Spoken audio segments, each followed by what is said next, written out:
Hey, good morning. This is the AI for ArcGIS Understanding the Why session. This is a session we brought about specifically because of the interest we've had from all of you leading up to the conference and also at the conference itself in terms of understanding AI. Now, it's not a deep dive into the AI. If you're not a geospatial scientist or a mathematician or even computer scientist, that's okay, you're in the right room. This is about you as an organizations and your individuals understanding where AI fits into ArcGIS and why you would want to be using it and the benefits that might accrue, as well as some steps we'd like to share with you about how you might move forward with AI in your organizations. So, to take us through this journey, I want to pass across to two presenters, Brian Cross, who you heard from yesterday, and also Edward Wong, who leads GeoAI at Eagle. Well, good morning, everybody. Kia ora. I don't know if I can recognize you all without your costumes, but it's nice to see you here, and this is a really important topic. Forgive me, I'm going to go back.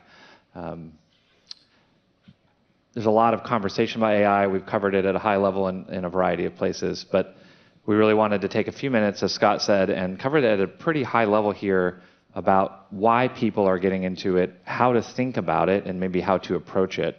And then there'll be deeper dives later in the day for those of you that want to roll up your sleeves and get deep into the technology itself.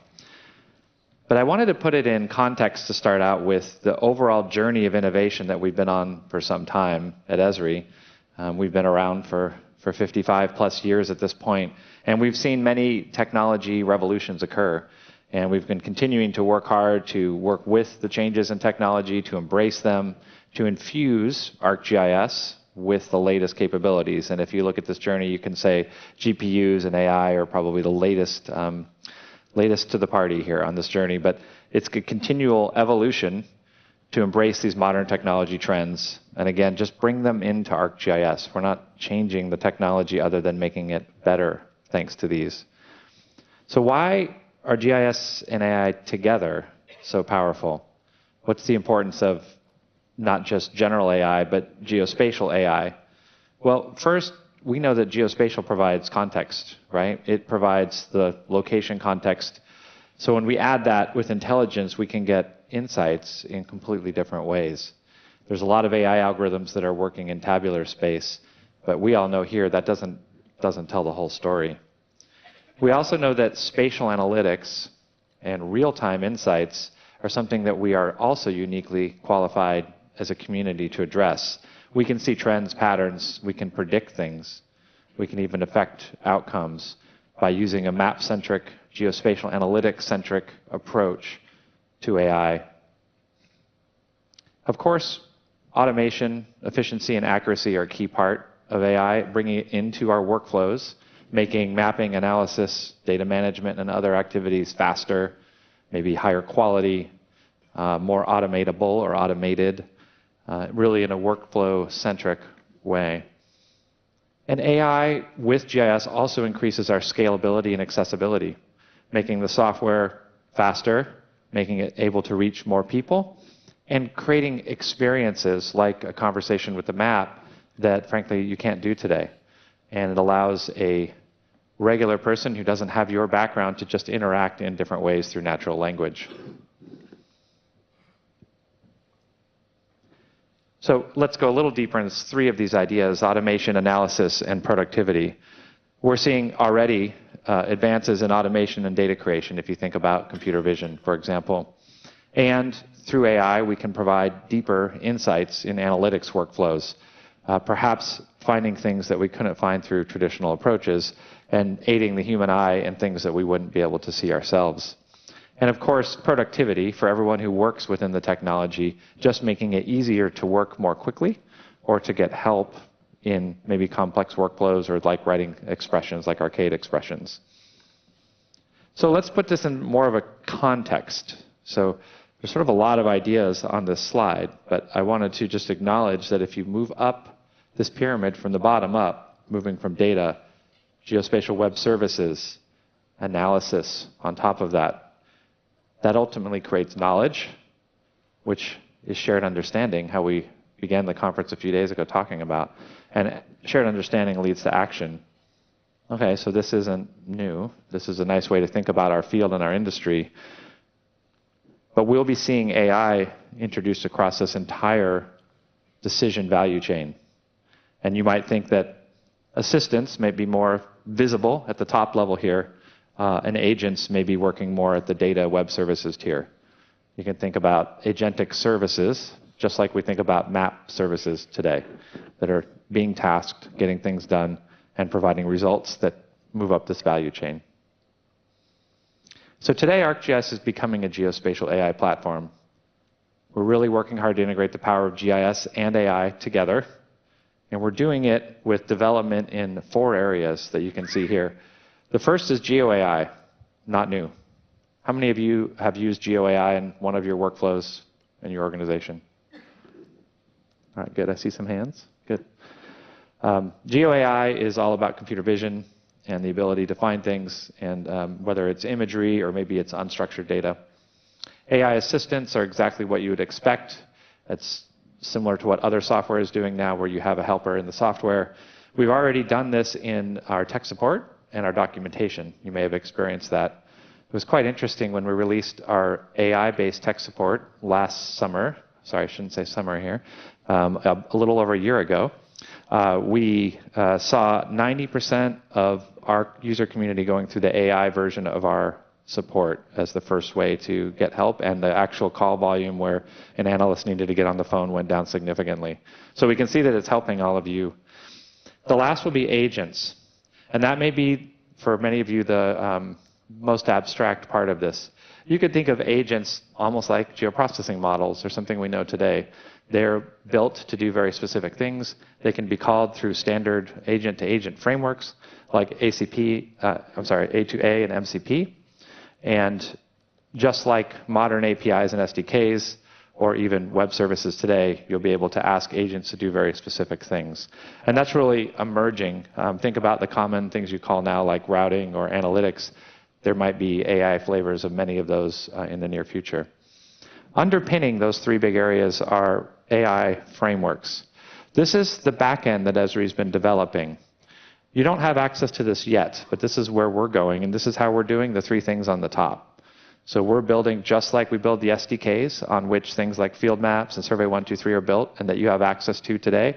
We're building an AI framework in development at Esri that is really going to power all of this and in time be available to you to support your own custom workflows as well as agentic calls throughout the platform.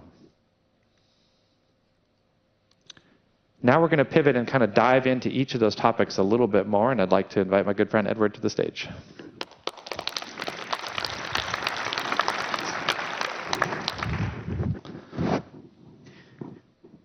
All right. So how we are seeing it is AI is inherently a part of ArcGIS platform today when you choose to enable it. Going back to the 3 main elements, the foundation of AI in ArcGIS is the AI frameworks, and it's the underlying services or pre-trained deep learning models, LLMs, AI skills, AI services that supports and enable the AI capabilities across ArcGIS. Then we have GeoAI analysis, which we've built this framework and are still building it to support our AI-powered analysis tools and workflow, which we often refer as just GeoAI. And these two help you to automate workflows and generate insights at scale. We've also created a set of AI assistants that help guiding our users through their workflows, boosting the productivities and making GIS easier for them. Together, these 3 elements make ArcGIS a true geospatial AI platform. And we'll explore each of these elements in a bit more details. The first one, GeoAI. We'll talk about GeoAI analysis capabilities enabled by our AI frameworks.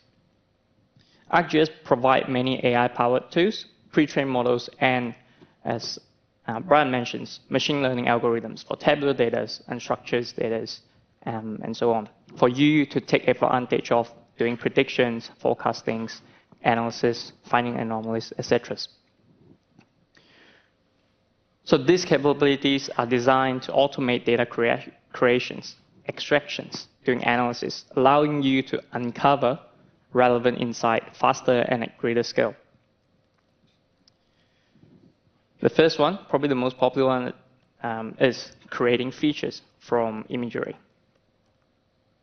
extracting informations, unstructured text, visualizations for visualization and analysis, finding patterns, making predictions, and so much more. As AI is part of ArcGIS today, you can choose to access GeoAI in ArcGIS Online, ArcGIS Enterprise, on desktop level, ArcGIS Pro, Python API, and apply them to the data within these environments. And these models are used by many of our analysts too. Mainly, a lot of you use ArcGIS Pro. We provide a gallery of pre-trained deep learning models in our Living Atlas.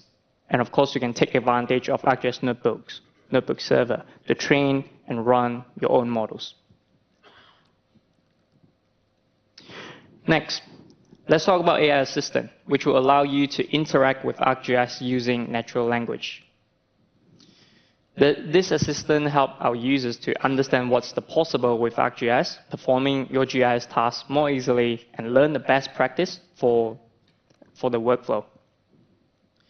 Our AI assistant uses a conversational interface, so they are approachable by anyone, even if they are unfamiliar with ArcGIS and its tools.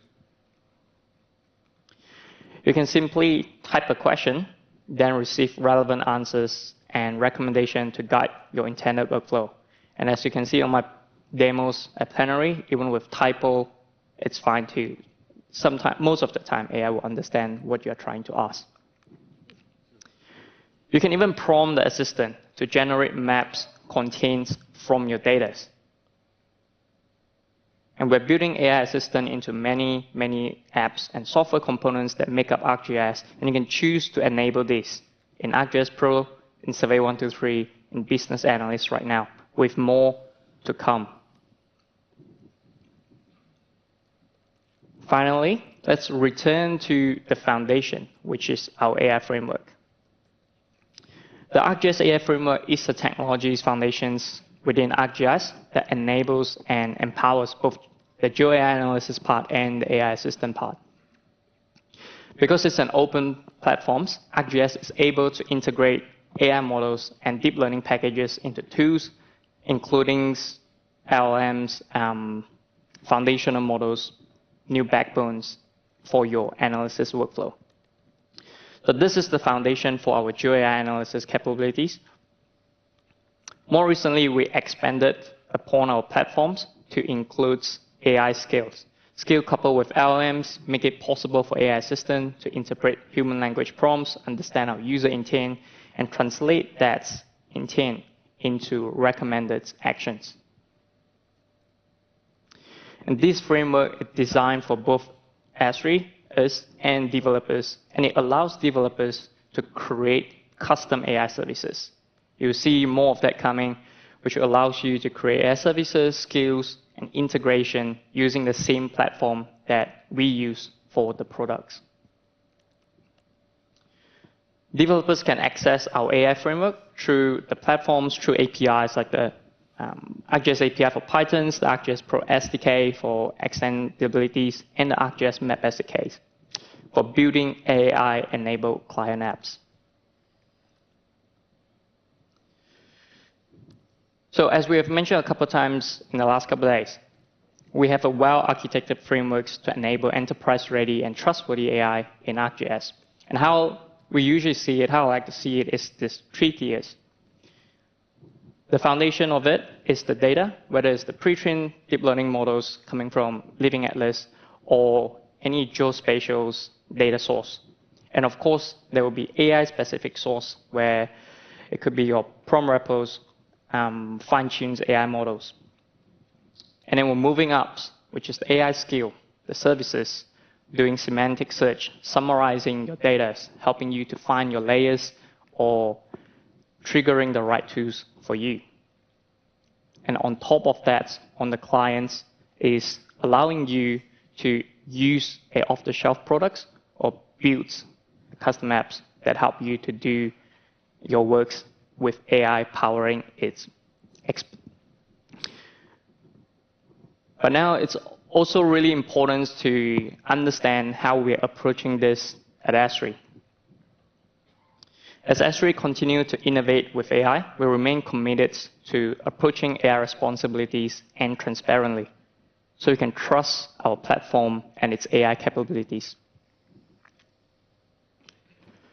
Gen AIs are rapidly evolving, and organizations like you guys want to make sure that the Gen AI features are responsibly implemented before you're using it or your members in your organizations are using it.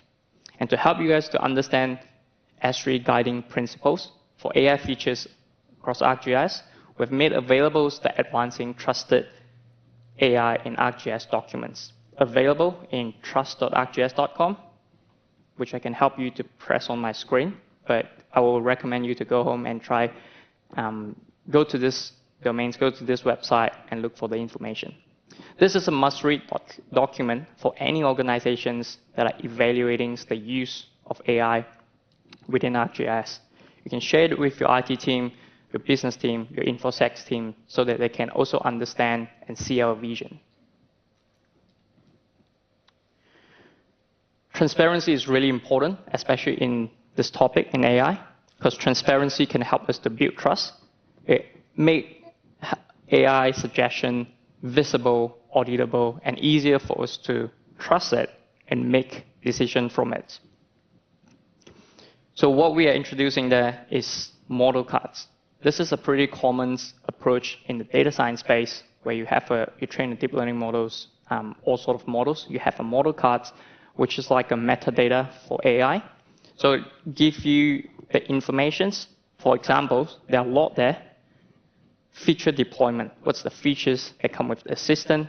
What is the model types that were used to power that? What's the security guardrails? The level of human interaction that we're expecting, and what is this designed for? And with all the AI assistant that we're going to roll into general availabilities in the futures, it will come with this model card. So if you choose to enable AI assistant within your organizations, how do you enable it? Starting with last year, November ArcGIS Online release, we've added a new organization's AI assistant settings, which allow your admins to use it to opt into allowing the use of AI assistant by the members of your organizations.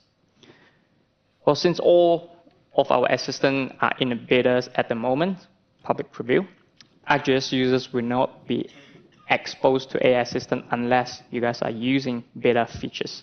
So this is an important first step to provide you a choice. So either allows or disallow the use of Gen AI.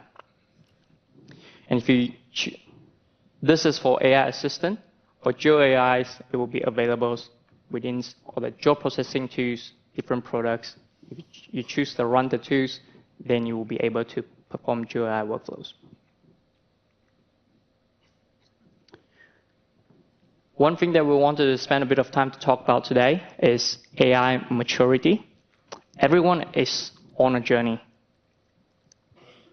And we've talked about trust, and trust is the bedrock of effective AI. It must be trustworthy and aligned with your organizational goal to reach its full potentials. And towards that, there's one extra principle for successful adoption of AI. As you can see the quotes there, I probably should have added animation, so it's waving a little bit.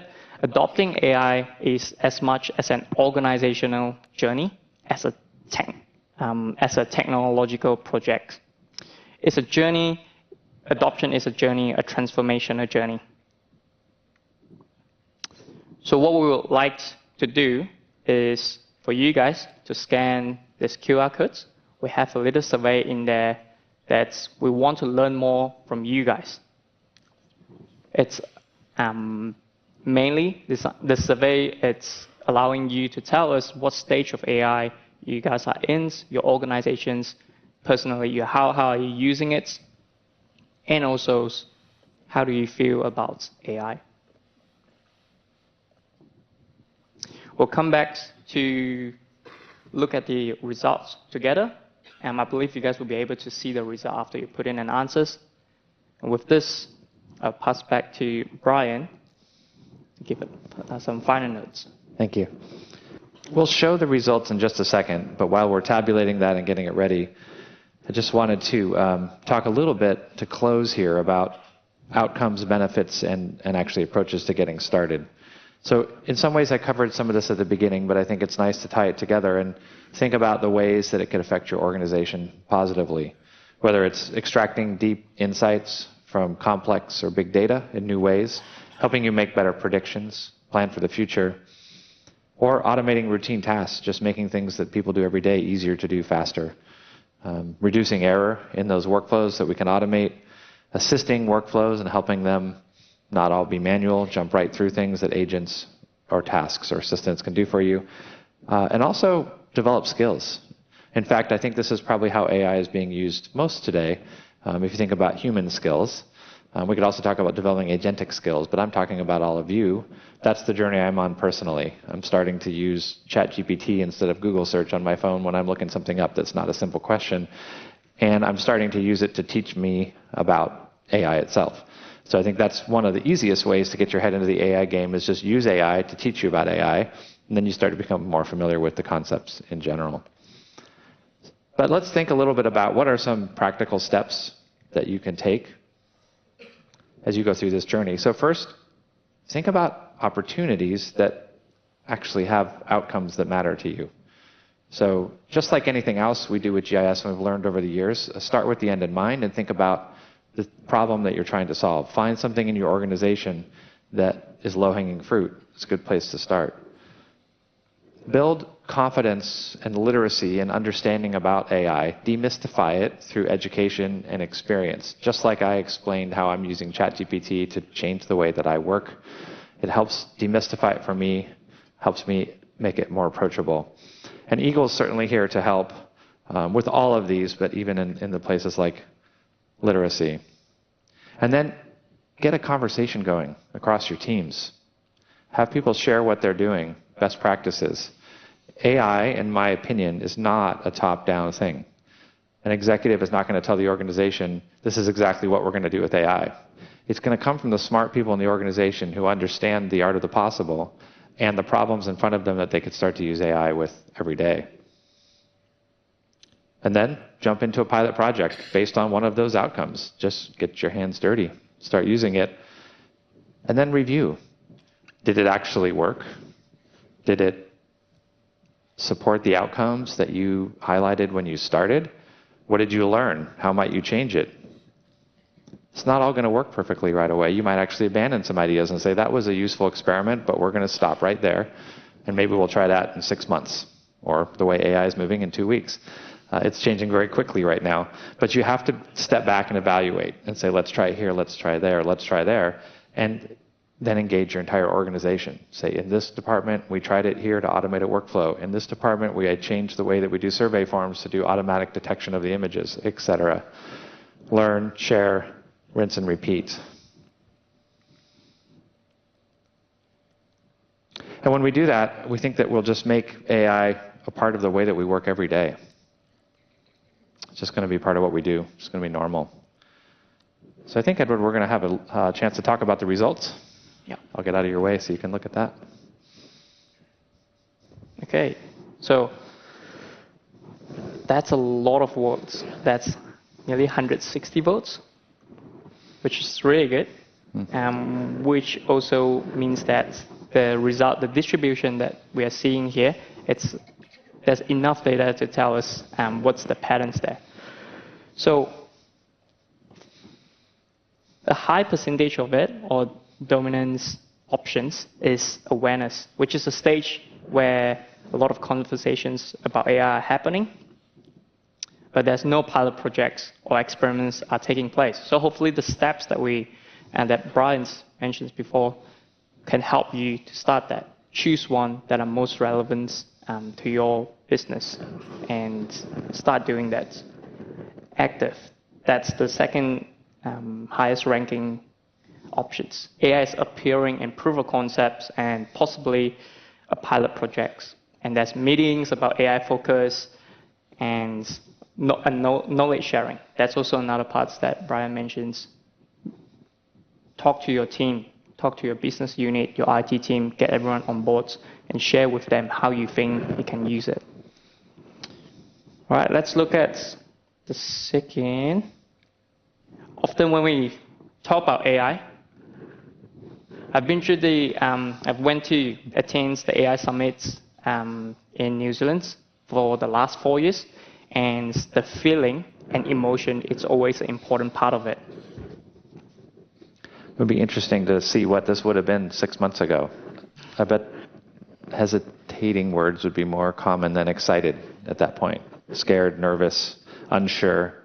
So it's really great to see all of you, and I would say this is consistent with what I'm seeing across many markets, that the community is ready to dive in. And that was evident in the first question, where we could see how many of you are already into the active stage, doing pilots. There's work to do. I think you should probably do this survey every year, and we'll see how this grows and changes over time. Yeah, it is very different to what we were seeing 4 years ago. I remember there was a time I was working with AWS at a conference. The biggest word at the time was fear. Fear. And then when we look at each other's, we have a discussion after that, and like, okay, the fear, it's showing as the biggest words in the word cloud. But I'm really happy to see today is excited, and also, don't know, is this AI powered? But it's in green color, which usually means it is something good, which I would take. And even just other words around it is hopeful, curious. For those that are sitting in the far back that you can't see it, optimistic, exciting, unsure. And that's something that we've covered, is addressing the concerns, knowing what you're unsure, and then start the first steps. I would say for me, Edward, I would probably use all those words at the same time. I'm in parallel, super excited and terrified. Yeah. Unsure what the world, not just with GIS, just what is the world going to be like in an agentic world going forward. Okay, so with that, we're going to wrap up. Scott, did you have any final words or remarks you'd like to make? No, I just wanted to thank both Edward and Brian, I know who they are, for the presentation. So please join me in thanking them both for the presentation.